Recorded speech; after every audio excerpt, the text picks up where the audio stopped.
మనకి బీడబ్ల్యూటీ బీట్ అంటే అది ఏదో కాదు, వెజిటబుల్ అంటే బీట్రూట్ ఐడియా ఉంది కదా అది. మరి బీఈఏటీ బీట్ అంటే తెలుసు కదా, టు థ్రాష్, ఫ్యాట్ అని కొడతాం కదా, టు థ్రాష్ కొట్టడం అన్నమాట. ఓకే, నెక్స్ట్ వర్డ్స్ని చూద్దాం. బీచ్, ఫస్ట్ బీచ్ మనందరికీ బాగా తెలుసు, చాలా ఇష్టమైంది. దట్ ఈజ్ సీ షోర్, అంటే మీకు సముద్రపు ఒడ్డు, చాలా బాగుంటుంది.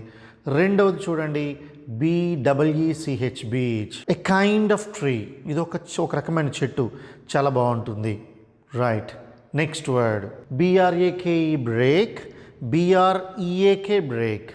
ఫస్ట్ BRAKE బ్రేక్ అంటే ఏంటనుకున్నారు? అందరూ అంటుంటారు నా సైకిల్కి బ్రేకులు పోయాయి, నా బండికి బ్రేకులు పోయాయి అని. తమ్ముడు అలా బ్రేకులు పోవమ్మా, బ్రేక్ లీవర్ పోతుంది, లెవర్ కాదు లీవర్. లీవర్ అంటే హ్యాండ్స్తో ఇలా పట్టుకొని ప్రెస్ చేస్తాం కదా,